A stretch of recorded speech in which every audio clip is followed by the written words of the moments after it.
back to another book wrap up. My name is Hannah and I've read a few interesting books the past week or so and I'm excited to talk to you about them. So let's jump into that.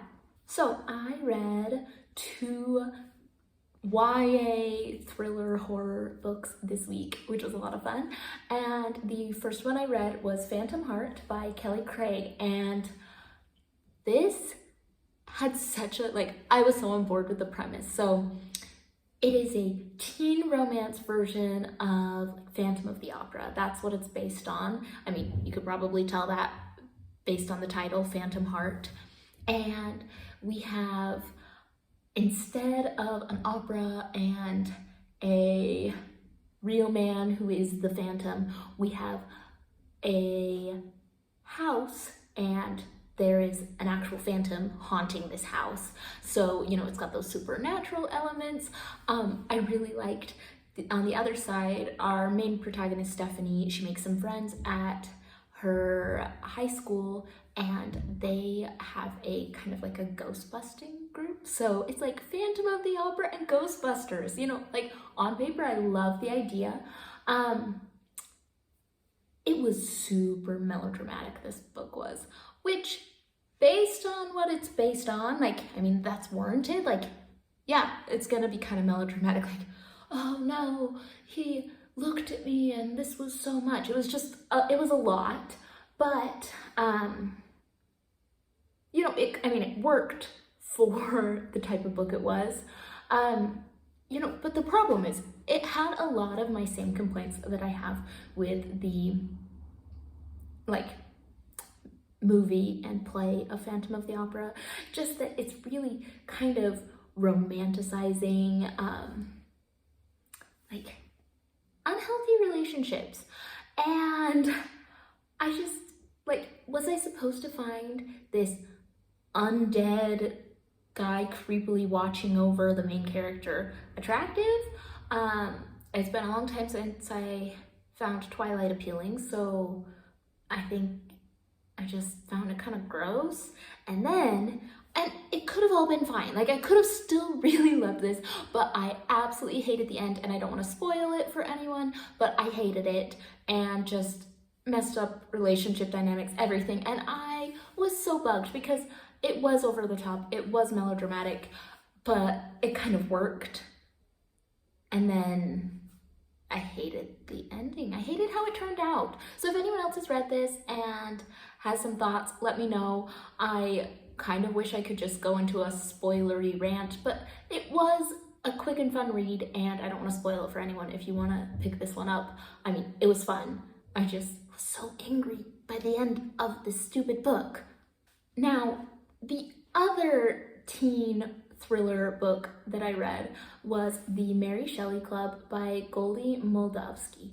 And surprisingly, I loved this. I thought it was really well done, really cute. It had a lot of horror tropes thrown in. So we have our new girl in school, Rachel Chavez, who is overcoming this trauma that she experienced the year before with a home invasion, and she is trying to make friends in this new school, and she stumbles upon a club where they their whole goal is to plan elaborate pranks with the aim of scaring people by using different horror movie tropes. And Rachel loves horror movies. She has been watching them obsessively since her traumatic incident the year before, and it's helped her cope. And so she is all for this, and she joins this group. But when the pranks that are being pulled have some kind of sketchy details, sketchy things go on in them that weren't planned. You have to wonder, is there an actual killer loose? And is this more dangerous than we thought? And I was really swept up in this one. Just all the right horror elements, but wasn't gross, but also was very suspenseful. And I really feel like it kind of wrapped things up pretty well too by the end. It was not a huge surprise, but enough twists and turns that I really felt pulled along in this book. And then I loved how it set it up that there could be a sequel, but I don't feel like I have to read another one, but it felt like there could be, and I thought it was just really well done for what it was. So if you want to pick up a teen horror thriller book, this one I liked a lot more than Phantom Heart, mostly just because Phantom Heart, creepy undead guy in the walls, just isn't romance to me. I found that gross, but this one was really good. Now for a book that I finally got around to reading. I finally read The Anthropocene Reviewed by John Green, and I have always had kind of a soft spot in my heart for John Green. I mean, I, like 10 years ago, was a nerd fighter and such a big fan of John Green, and so I am surprised I haven't read this sooner.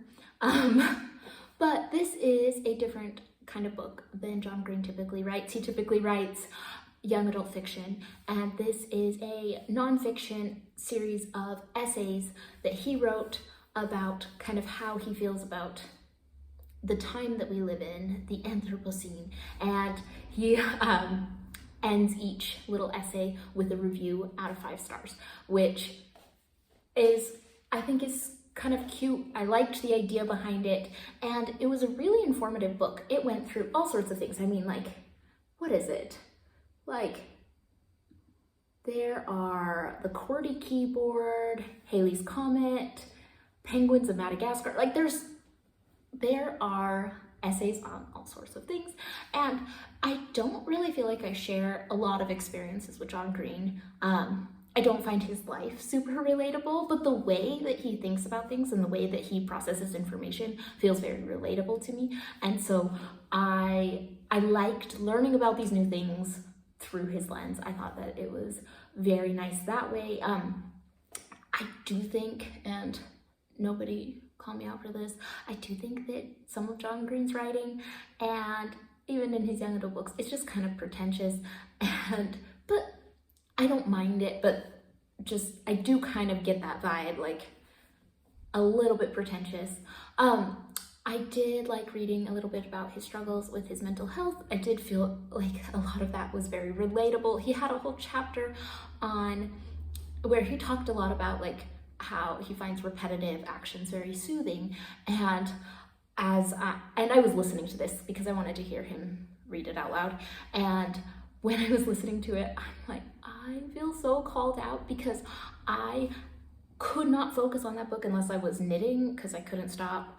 And repetitive actions have always been like, the more boring, the better for me. I purposely have looked like for jobs and things that are monotonous, because that just soothes my brain, scratches that itch in my brain. And so I found that very relatable. And also, I had never felt so called out as when he talked about trying to be on time to things and showing up way too early to airports and things. I found that to be a little too relatable, but I enjoyed this book. If you aren't a John Green fan and you haven't really read his books, I don't know if this is the best standalone nonfiction series of essays that you'll read, but if you've read anything by John Green or have watched any of his YouTube videos and are interested in him, I think this is a really fun take on some of these ideas and a fun, informative book. That is all for what I read in the last week. I'm reading a few books right now, and I'll probably be back next week with another video. So please let me know what you have thought of these books, and as always, leave me any book recommendations or thoughts in the comments down below, and I will see you all next time.